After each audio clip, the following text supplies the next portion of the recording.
அனைவருக்கும் வணக்கங்கள். TNPSC previous year question டே sheet number 4 Tamil சமூகம் யூனிட் 8 டாப்பிக்கில் இன்றைக்கி நம்ம பார்க்கக்கூடிய டே ஷீட் நம்பர் 4 18வது கேள்வி. நாடாக ஒன்றோ காடாக ஒன்றோ என்ற ஒரு பாடலேருந்து கொடுத்துருக்காங்க. கேள்வி எவ்வழி நல்லவர் நாடவர் அவ்வழி நல்லை வாழிய நலனே என்று பாடியவர் யார்? ஔவையார் பாடியிருக்கிறாங்க. இந்த பாடல் புறநானூற்றின் 187வது பாடல். நாடாகொன்றோ காடாகொன்றோ அவளாகொன்றோ மிசையாகொன்றோ எவ்வழி நல்லவர் ஆடவர் அவ்வழி நல்லை வாழிய நிலனே. அதாவது மாந்தருடைய நல்வொழுக்கம் தான். ஒரு மனிதன் வாழக்கூடிய இடத்தை வைத்து எந்த ஒரு நாடும் நல்ல நாடு என்று சொல்ல முடியாது. வாழக்கூடிய இடத்திற்கு எந்த மதிப்பு இல்லை. ஒரு நாடு பயங்கரமான ஊழல் நாடாக இருக்குன்னா அந்த நிலம் என்ன செய்யும்? ஒரு நாடு நல்ல உயர்ந்த நாடாக இருக்குது, பண்புள்ள நாடாக வளர்ந்துருக்கிறாங்கன்னா அந்த நாடுடைய நிலத்திற்கு மதிப்பு இல்லை, அங்கே வாழக்கூடிய மனிதனுக்கு தான் மதிப்பு.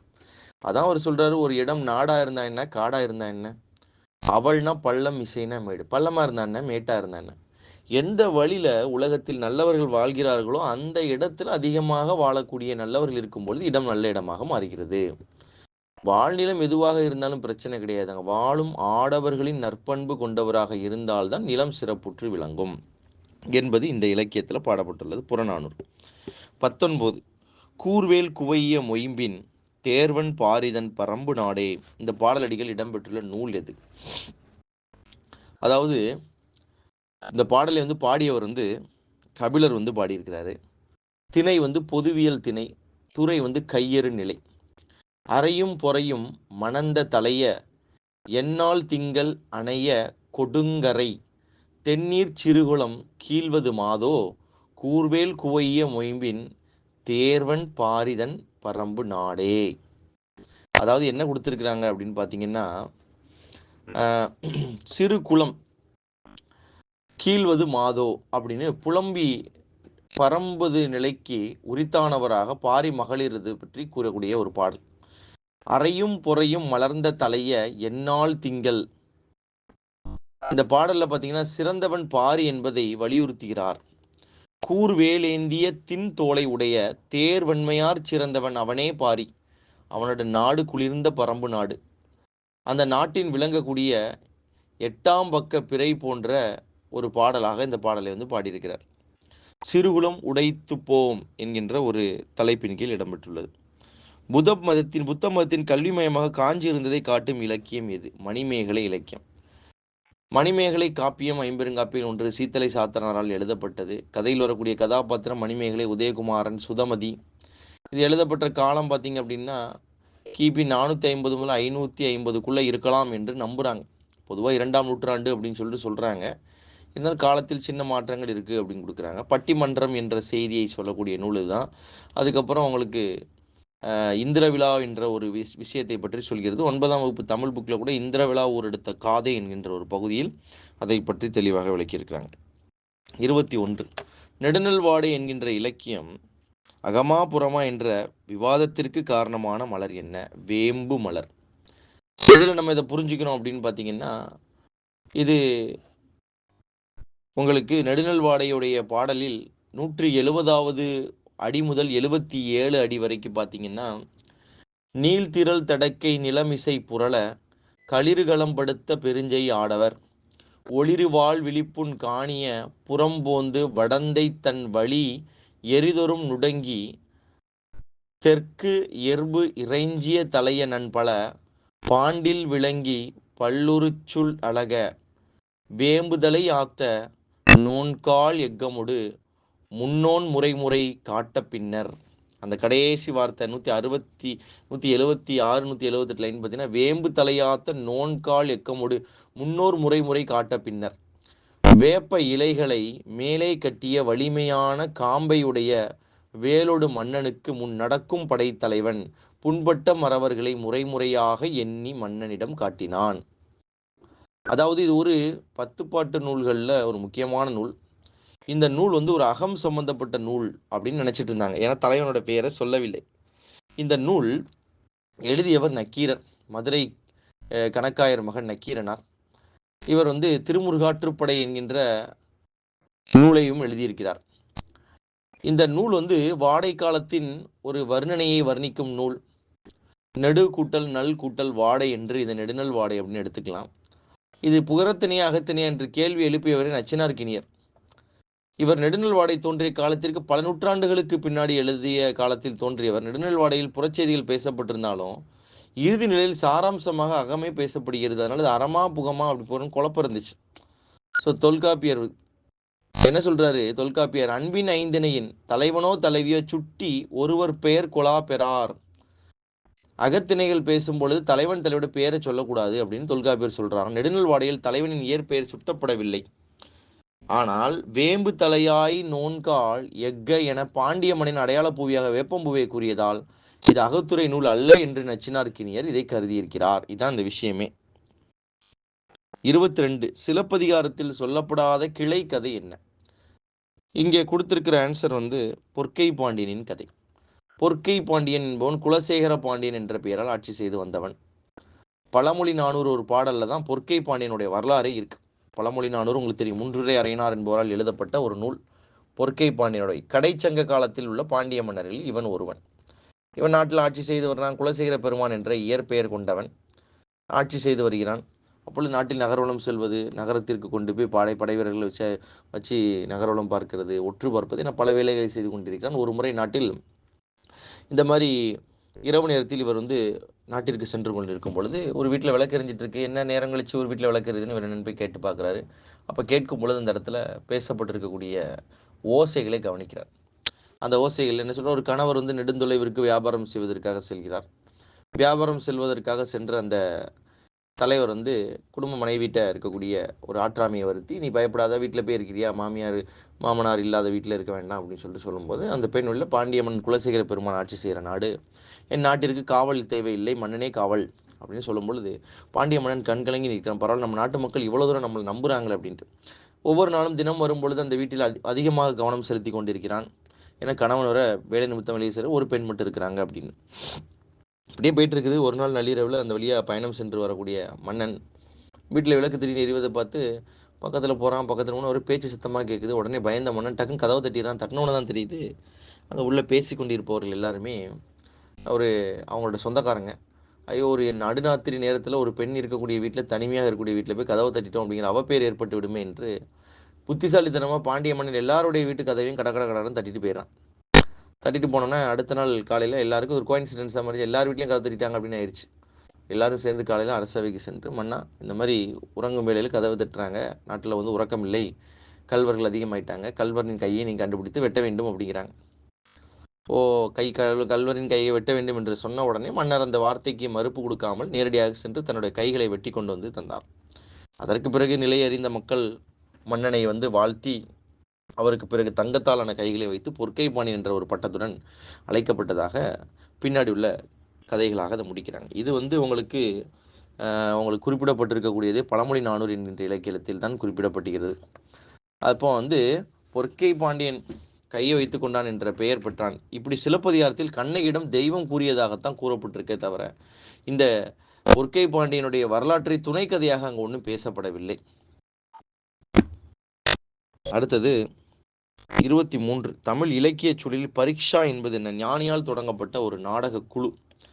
ஞானி, ஞானிங்கிறது வே சங்கரன் என்கின்ற இயற்பெயர் கொண்டவர். தமிழ் எழுத்தாளர், நாடக கலைஞர், அரசியல் விமர்சகர், கட்டுரையாளர், அரசியல்வாதியின் பன்முகத்தன்மை கொண்ட இவர் செங்கல்பட்டில் பிறந்தார். சமூக விமர்சன நோக்குடைய வீதி நாடகங்களில் மேடை நாடகங்களும் நடத்தி வந்தவர் தான் பரீட்சா என்ற ஒரு குழுவை 30 ஆண்டுகளாக நடத்தி வர்றார். தீம் தரிகிட என்ற ஒரு பத்திரிகையை நடத்துகிறார். இவருடைய எழுத்துக்கள் வெளிப்படையான சமுதாய பாடல்கள், அதுக்கு விமர்சனங்களை கொண்டதாக இருக்கு. எழுத்து தவிர இவர் வந்து குறும்படம், நாடகங்கள் இயக்குதல், இவருடைய பெரிய ஆளுமை பார்த்தீங்கன்னா பெரியார் பற்றிய தொலைக்காட்சி படம் ஒன்றையும் இயக்கியிருக்கிறார். இது இவரை பற்றியுள்ள செய்திகள். இது போக இவர் நாடகங்கள் பலூன், வட்டம், எண்மகன், விசாரணை, சண்டைக்காரிகள், இது போக புதினம் பார்த்தீங்கன்னா தவிப்பு என்கின்ற ஒரு புதினத்தையும் இவர் எழுதியிருக்கிறார். ஆற்றுப்படை இலக்கியத்தில் கூறப்பட்டுள்ள ஆறு என்றால் என்ன? ஆற்று என்றால் ஆற்றுப்படுத்துதல், ஒருவரை வந்து மறுவருக்கு வழி செல்வது. ஆறு என்பது வழி சொல்வதாக அமைந்துள்ளது. ஆறு என்பதன் அர்த்தமே வழி என்றுதான் அர்த்தம். அப்போ ஆற்றுப்படுத்து என்றால் திருமுருகாற்றுப்படை, சிறுபானாற்றுப்படை, பெரும்பானாற்றுப்படை, பொருணராற்றுப்படை, கூத்தராற்றுப்படை. முல்லைப்பாட்டுன்னு ஒன்று இருக்கு, அதுக்கு நெஞ்சாற்றுப்படைன்னு ஒரு பேர் இருக்கு, ஆனால் அது ஆற்றுப்படைன்னு சேர்க்கவில்லை.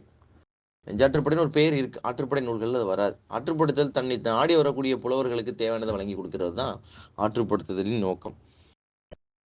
25 பலியாடுகள் நாடகத்தின் ஆசிரியர் யார்? கரு அழ குணசேகரன், தமிழக எழுத்தாளர். இவர் இலக்கிய ஆர்வலர், நாட்டுப்புற நாடகவியல், தலித்திய கவிதைகளில் ஆர்வமிக்கவர். இவர் ராமநாதபுரம் மாவட்டத்தில் உள்ள மாரந்தே என்கின்ற பகுதியைச் சேர்ந்தவர்.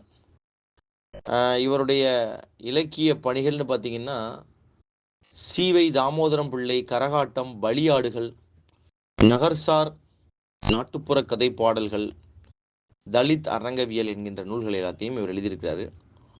இவர் எழுதிய நாட்டுப்புற மண்ணும் மக்களும்ங்கிற நூலுக்கு தமிழக அரசின் சிறந்த நுண்கலை நூலாசிரியர் விருது கிடைச்சிருக்கு. நாடகத்துறைக்காக புதுச்சேரி அரசுடைய கலைமாமணி விருது இவர் கிடைச்சிருக்கு அப்படிங்கிறாங்க.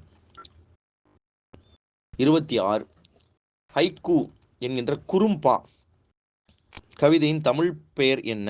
குறும்பா. ஹைக்கூ அப்படின்னா ஒன்றும் கிடையாது, சிறு வரியிலான கவிதை. 3 வரிகளிலிருந்து முறையே 5, 7 என கொண்டிருக்கக்கூடிய ஜப்பானிய கவிதைகள் தான் ஹைக்கூ கவிதைகள் என்று சொல்வார். ஸோ 17ஆம் நூற்றாண்டில் பாசோ இதனை மேலும் மெருகூட்ட கலையாக உயர்த்திய போது இந்த வடிவம் தனித்தன்மையுடையதாக மாறியது. ஒரு சினிமா படத்தில் கூட நடிகர் பார்த்திபன் சொல்வார், ஒரு ஸ்வீட் ஸ்டாலே பணியாரம் சாப்பிடுகிறதே, அடடா ஆச்சரியக்குறி. இதுதான் ஹைக்கூ. ஸோ தமிழில் நிறைய ஹைக்கூக்கள் இருக்கு. நான் முத்துக்குமார் எழுதியிருக்காரு, பிம்பங்களற்ற தனிமையில் ஒன்றில் ஒன்று முகம் பார்த்தன சலூன் கண்ணாடிகள்னு எழுதியிருக்காரு. இப்படி நிறைய ஹைக்கூக்கள் தமிழில் வளர்ந்து வருகிறது. 27 மலரும் சருகும் என்ற நாவலின் ஆசிரியர் யார்? டி செல்வராஜ், டேனியல் செல்வராஜ். இவர் ஒரு முற்போக்கு தமிழ் எழுத்தாளர், வழக்கறிஞர். சென்னை உயர்நீதிமன்றத்தோட மதுரை கிளையில் வழக்கறிஞராக பணியாற்றியவர். இவர் நெல்லை தென்கிழம் சிற்றூரை சேர்ந்தவர். இவர் திண்டுக்கல்ல இப்போ வசித்து வர்றாரு. இவருடைய முக்கியத்துவம் என்ன அப்படின்னா 1975 செம்மலர் எழுத்தாளர்கள் 32 பேர் கூடி தமிழ்நாடு முற்போக்கு எழுத்தாளர் சங்கம் என்ற அமைப்பை தொடங்கிய போது அதில் முக்கியமான ஆளாக இருந்தவர் இவர் தான். கம்யூனிஸ்ட் சம்பந்தமாக உள்ள ஆர்வலராக இருந்திருக்கிறார். இவருடைய முதல் நாவலே மலரும் சருகும் தான். நெல்லை வட்டாரத்தில் தாழ்த்தப்பட்ட மக்களின் விவசாய வாழ்க்கையையும் அன்னைக்கு மக்கள் நடத்திய முத்திரை மரக்கால் போராட்டத்தையும் மையமாக வச்சு எழுதியிருக்காங்க. தேயிலை தோட்ட தொழிலாளர்களின் வாழ்வையும் போராட்டங்களை மையமாக கொண்ட தேநீர் நாவல் அவரது அடுத்த முக்கியமான படைப்பு. ஊமை ஜனங்கள் என்கிற பேரில் அது படமாகவும் வெளியே வந்திருக்கு அப்படின்னு சொல்கிறாங்க. 1984 பாக்யராஜ் நடித்த படமாக வெளியே வந்திருக்கு. நெக்ஸ்ட் 28 பாவை பாடிய வாயால் கோவை பாடியவர் யார்? மாணிக்க வாசகர். ஸோ மாணிக்க வாசகர் கிபி 9ஆம் நூற்றாண்டை சேர்ந்தவர். பாண்டிய மன்னன் அரிமர்த்தன பாண்டியனிடம் பணிபுரிந்தவர். இவர் சைவ திருமுறைகளில் 8வது திருமுறைன்னு சொல்லக்கூடிய திருவாசகத்தையும் திருக்கோவையாரையும் எழுதியவர் இவர் தான். 30 ரத்தம் ஒரே நிறம் என்னும் வரலாற்று புதினத்தை எழுதியவர் யார்? சுஜாதா. சுஜாதாவுடைய இயற்பெயர் ரங்கராஜன். இவர் நிறைய சினிமாக்களுக்கும் கூட கதை வசனங்கள் எழுதியிருக்கிறார். இந்தியன் 1 அப்படிங்கிற ஒரு சினிமா படத்தில் கூட ஒரு முக்கியமான இந்த வசனம் இன்னைக்கு வரைக்கும் மக்கள் பார்த்து ரசிக்கக்கூடிய ஒரு வசனம். அந்த நிழல்கள் ரவி என்பவர் லைவ் டெலிகாஸ்ட்ல கொலை செய்யக்கூடிய அந்த பேசக்கூடிய ஒரு வசனம் ரொம்ப பிரமிப்பான ஒரு வசனம். ஊழல் லஞ்சம் எப்படி பெருகி இருக்குது, எப்படி உங்களால் பாதிக்கப்பட்டேன், இந்த ஊழல் லஞ்சத்தில் முக்கியமான மக்களே எப்படி இருக்கிறாங்க அப்படிங்கிறதெல்லாம் வச்சு எழுதி தேசிய ஒருமைப்பாடுங்கிறதே நம்ம நாட்டில் லஞ்சத்தில் தான் இருக்குது அப்படிங்கிற மாதிரி சில நெஞ்சை சுடக்கூடிய அளவுக்கு வசனங்கள் எழுதியவர். இவருடைய முதல் கதை 1953 சிவாஜி என்கின்ற பத்திரிகையில் எழுதியிருக்கு. முழுக்க முழுக்க சயின்டிஃபிக் தான், அறிவியல் பூர்வமான இதை எழுதியிருக்கிறாரு. இவருடைய இடது ஓரத்தில் அப்படிங்கிற சிறுகதை 1962 குமுதம் ரங்கராஜன் என்கிற பெயர் வெளிவந்தது. குமுதம் ராக்கி ரங்கராஜனின் பெயரும் இவர் பெயரும் குழப்பி கொண்டதால இவருடைய மனைவி பேரான சுஜாதாவை புனை பெயராக வச்சுக்கிட்டு அந்த ஏற்கனவே உள்ள ராக்கி ரங்கராஜனுக்கு இவருக்கு வித்தியாசம் இருக்கணும்னு சுஜாதா என்கின்ற மனைவி பேரை வச்சுக்கிட்டதாக சொல்றாங்க. இவருடைய இலக்கியங்கள்னு பார்த்தீங்கன்னா துப்பறியும் கதை, அறிவியல் கதை போன்ற பல்வேறு கதைகள் எழுதியிருக்கிறாரு. குறும் புதினங்கள், சிறுகதை தொகுப்புகள், நீள் நாடகம், குறு நாடகம், கட்டுரை தொகுப்பு அப்படி நிறைய எழுதியிருக்கிறாங்க இவருடைய. அதே மாதிரி இவருடைய அறிவியல் கதையை வச்சு தான் விக்ரம் அப்படிங்கிற படம் 1986 வெளியே வந்தது. இது போக இவர் ரோஜா, இந்தியன், ஆயுத எழுத்து, அந்நியன், பாய்ஸ், முதல்வன், கண்டுகொண்டேன், ஜீன்ஸ், உயிரே, விசில், சிவாஜி, எந்திரன் என்ற பல்வேறு படங்களில் இவர் பணியாற்றி இருக்கிறாரு. ஒரு முக்கியமான ஒரு திரை ஆளுமையாக இருந்திருக்கிறார். 31 பக்தி இயக்கம் மக்கள் இயக்கமாக மாற்றப்பட்டது யாரால்? திருஞான சம்பந்தர். திருஞான சம்பந்தமூர்த்தி நாயனார் அல்லது சம்பந்தர் என்பவர் சைவ சமயத்தில் முதன்மையானவர். இவர் தான் முதல்ல வைத்து சொல்லக்கூடியவர். இவர் தான். இவர் பார்த்தீங்கன்னா கிபி 7வது நூற்றாண்டை சேர்ந்தவர். அவருடைய சமகாலத்தவர் தான் அப்பர்னு சொல்கிறாங்க. இவர் இறைவனால் ஞானப்பால் ஊட்டி வளர்க்கப்பட்டதால் இவருக்கு அந்த பெயர் ஏற்பட்டதாக சொல்கிறார்கள். பக்தி இயக்கத்தை மக்கள் இயக்கமாக மாற்றுவதற்கு பாண்டிய நாட்டில் நெடுமாற பாண்டியன் அவன் சைவ மதத்தில் இருந்ததாகவும் அவரை மதம் மாற்றுவதற்காக வருவதாகவும் சொல்கிறார்கள். பல்வேறு நம்பிக்கைகள் இவரை பற்றி இருக்கிறது. சைவ சமயத்திற்கான முதல் திருமுறைகள் முதல் 3 திருவாசகத்திற்கு முதல் 3 திருமுறையான தேவாரத்தை இயற்றியவர் இவர் தான். அடுத்த கேள்வி 32. கிண்டலாக அறிவுரை சொல்லும் வண்ணம் அமைந்திருக்கக்கூடிய வாய்வழி இலக்கியத்தின் பெயர் என்ன? சொலவடைகள் அப்படிங்கிறாங்க. பழமொழி வேற, சொலவடி வேற. பழமொழி அப்படிங்கிறதுல கிண்டல் இருக்காது. இப்போ பார்த்தீங்கன்னா பழமொழிக்கு ஒரு உதாரணம் சொல்லணும் அப்படின்னா, உழைப்பே உயர்வு அப்படின்னு சொல்றோம்னா இது பழமொழி. இது காலம் பொன் போன்றது, கடமை கண் போன்றதுதான் இது பொன்மொழின்னு சொல்லுவாங்க. யாராவது ஒருத்தர் சொன்னதா இருக்கும். செய் அல்லது செத்துமடிங்கிறது பழமொழி கிடையாது, அது பொன்மொழி, காந்தியடிகள் சொன்னது. இப்போ இது நாய் வித்த காசு கொலைக்கவா செய்யும் அப்படின்னு சொல்றாங்க. குத்தமுள்ள நெஞ்சு தான் குறுகுறுக்கும் அப்படின்னு சொல்றது. ஊராறு பிள்ளைய ஊட்டி வளர்த்தா தாம் புள்ள தன்னால வளரும். இந்த மாதிரி அடிச்சு வளர்க்காத பிள்ளையும் ஒடிச்சு வளர்க்காத முருங்கையும் உருப்படாது. சொப்பனத்துல கண்ட அரிசி சோத்துக்காகுமா? காவடி பாரம் சுமக்கிறவனுக்கு தான் தெரியும். பாடி பாடி குத்தினாலும் பதற அரிசி ஆகுமா? இப்படிலாம் சொல்லக்கூடியதுக்கு பேர் சொலவடை என்று பேர். 33. திருப்பனந்தாளில் காசி மடத்தை நிறுவியவர் யார்? குமரகுருபரர் நிறுவியிருக்கார். ஸோ குமரகுருபரர் இவருடைய நூல்கள் ரொம்ப அற்புதமானது. 17ஆம் நூற்றாண்டை சேர்ந்தவர். தர்மபுரம் ஆதீனத்துடன் தொடர்புடையவர். இவருடைய இளமை பருவம் பார்த்தீங்கன்னா தூத்துக்குடி மாவட்டத்தில் ஸ்ரீவைகுண்டம் என்ற ஊரில் பிறக்கிறாரு. சிவகாம சுந்தரிக்கும் சிகாமணி கவிராயர், சண்முக சிகாமணி கவிராயர் கடையில் பிறக்கிறாரு. கந்தர்களி வெண்பா என்ப ஒரு பாடலை, முக்கியமான பாடலை எழுதியிருக்கார். 34. 10 பாட்டில் செம்பாதி எவ்வகை நூல்? செம்பாதினா பாதிக்கு பாதி எவ்வளவு?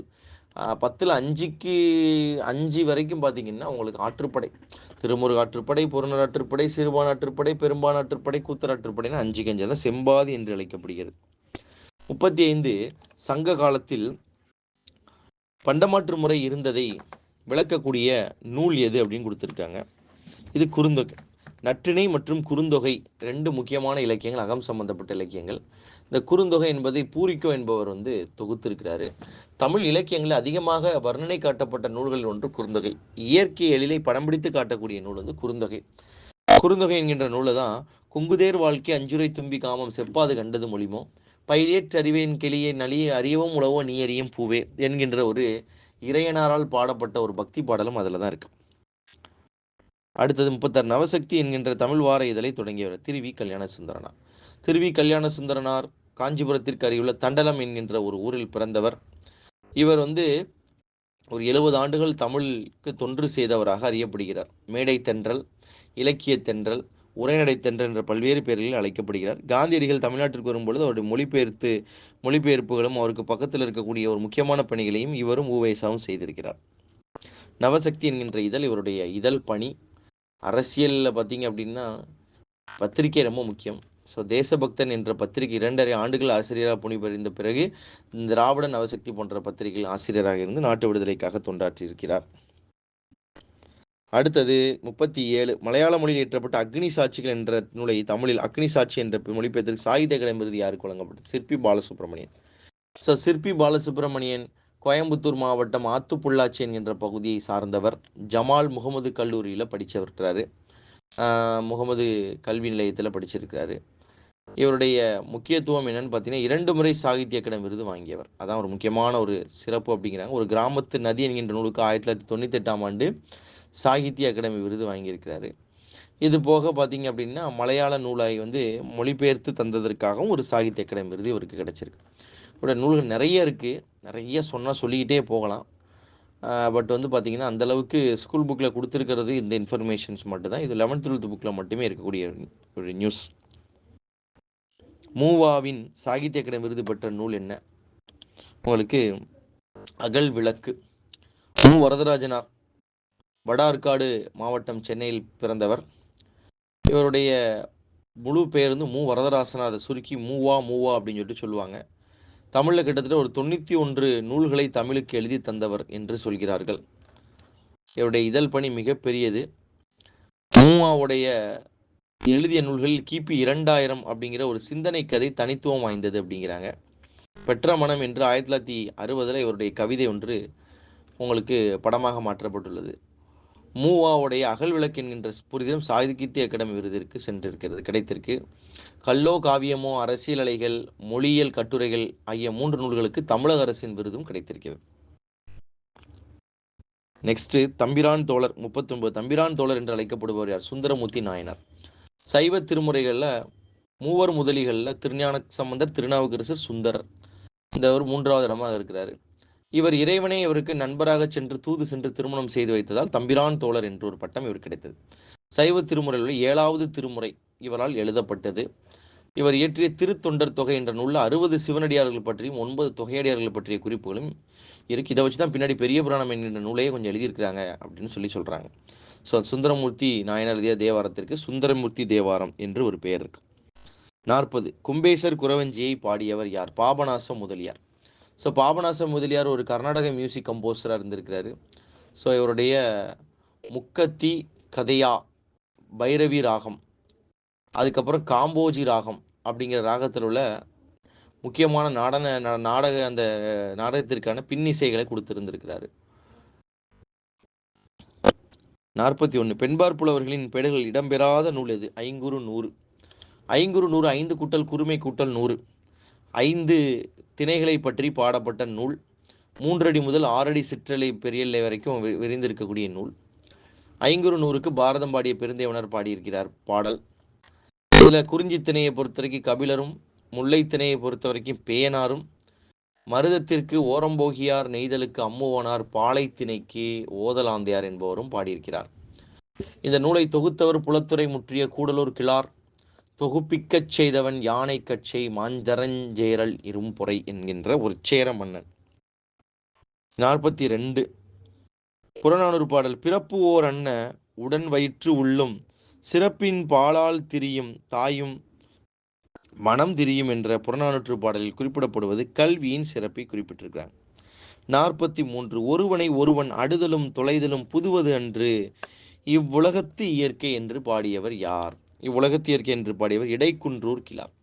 ஒருவனை ஒருவன் அடுதலும் தொலைதலும் புதுவது அன்று இவ்வுலகத்து இயற்கை இன்றின் ஊங்கோ கேளம் திளரை மன்ற வேம்பின் மாஞ்சினை ஒன்தளிர் நெடுங்கொடி உளிஞ்சை பவரோடு மிடைந்து என்று இந்த இடத்துல இந்த உலகத்துல ஒருத்தர் கொள்றதும் ஒருத்தனை வென்று ஜெயிக்கிறதும் ஒரு உலகத்துல புதுமையான விஷயம் கிடையாது. ஆனால் நெடுஞ்செழியனின் வலிமை ஆராயாதவராக தாம் ஒன்றாக கூடி இருபெரு வேந்தரும் 50 வேளிரும் போரிட்டு நின்றார்கள். அவர்களை தான் தனியாகவே நின்று போரிட்டு கொள்தலையே செய்தான் நெடுஞ்செழியன். அதுதான் புதுமை என்று இந்த இடத்துல சொல்லப்பட்டிருக்கு இந்த பாடல் வரிகள். இடைக்குன்றூர் கிழார். 44. ஒடிசா நாட்டோடு தொடர்புடைய புலவர் யார்? ஒட்டக்கூத்தர். ஒட்டக்கூத்தர் யாரு அப்படின்னு பார்த்தீங்கன்னா தமிழ்ல மூவரலா என்கின்ற நூலை எழுதியவர். விக்ரம சோழன், 2ஆம் குலோத்துங்கன், 2ஆம் ராஜராஜன் ஆகிய 3 சோழ மன்னர்களும் அவை புலவராகவும் அமைச்சராகவும் இவரிடம் இருந்திருக்கிறார். இவர் கவி சக்கரவர்த்தி, கவி ராட்சசன் என்கின்ற பெயர்களால் அழைக்கப்படுகிறார். முதல்ல கூத்தர் முதலியார் அப்படிங்கிறத இவருடைய பெயர்னாலும் ஒட்டம்னு சொல்ற பந்தயம் வச்சு பாடுறதுல வல்லவர் என்பதால் இவரை ஒட்டக்கூத்தர் என்று பிற்காலத்தில் அழைத்தார்கள். 45. யாருக்கும் வெக்கமில்லை என்ற நாடகத்தினை எழுதியவர் யார்? சோ ராமசாமி. சோ ராமசாமி தமிழகத்துல ஒரு முக்கியமான ஒரு ஆளுமையாக இருந்திருக்கிறார். மாநிலங்களவை உறுப்பினராகவும் இருந்திருக்கிறார். இவருடைய முழு பேர் சோ ராமசாமி. சோ என்று அழைக்கப்பட்டவர். துக்ளக் என்கின்ற ஒரு வார பத்திரிகையை நிறுவிய ஆசிரியராகவும் இருந்திருக்கிறார். இவருடைய படைப்புகள்னு பார்க்கும் பொழுது நாடக படைப்புகள் ஒரு 8 புதினங்கள் இவர் எழுதியிருக்கிறாரு. 46. ராமாவதாரத்தில் ஈடுபாடு கொண்டிருந்த ஆழ்வார் யார்? குலசேகர ஆழ்வார். சேர நாட்டைச் சேர்ந்த குலசேகர பெருமான், குலசேகர ஆழ்வார் என்ற ஒரு அவதாரம் எடுத்திருக்கிறார்.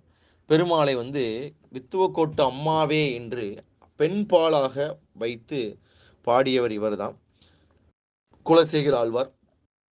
இதுல பெரியாழ்வார் பார்த்தீங்க அப்படின்னா கிருஷ்ண வழிபாட்டில் ஆர்வமாக இருந்தவர். இவர் குலசேகர ஆழ்வார் ராம வழிபாட்டில் ஆர்வமாக இருந்தார். 47. முல்லைப்பாட்டு என்ற நூலின் ஆசிரியர் யார்? நப்பூதனார். முல்லைப்பாட்டு நெஞ்சாற்றுப்படை என்று அழைக்கப்படுகிறது. 10 பாட்டு நூல்களே மிக சிறிய நூல் தான். 103 அடிகள் தான் இந்த பாடலை கொண்டிருக்குது. 103 அடிகள் தான் இந்த பாடலுடைய ஒட்டுமொத்த அளவே. ரொம்ப மிகச்சிறிய பாடலாகத்தான் இது இருந்திருக்கு. ஆம், இந்த நூல் ஒரு அகம் சம்பந்தப்பட்ட ஒரு பாடல். சில நேரங்களில் புறம் சம்பந்தப்பட்ட பாடல்கள்னு இதை சொல்றாங்க. பொதுவாகவே பாண்டிய மன்னன் நெடுஞ்செழியனை பாட்டுடை தலைவனாக கொண்டு பாடப்பட்டதாக கருதப்படினும் தலைவனுடைய பெயர் பாட்டில் குறிப்பிடப்படவில்லை என்றும் சொல்கிறார்கள். முல்லைத்திணையை வைத்து பாடப்பட்ட ஒரு பாடல். 48 மணிமேகலைக்கு அமுத சுரபி என்ற அட்சய பாத்திரம் எங்கே கிடைத்தது? மணிப்பள்ள தீவு என்கின்ற ஒரு தீவில் கிடைத்தது. 49 பூமடந்தை வாழ புவிமடந்தை விற்றிருக்க நாமடந்தை நூல்வாக்கும் நாள் என்று வாணிதாசன் யார் இறந்ததை எண்ணி பாடினார். அதாவது கம்பராமாயணத்தை எழுதிய கம்பர் இறந்த நாள் அன்று, கம்பன் இறந்த நாள் அன்று இவர் என்ன பண்ணியிருக்கார் அப்படின்னா, ஒட்டக்கூத்தன் கம்பர் போன்றவர்களை புகழ்ந்து பேசியிருக்கிறார்.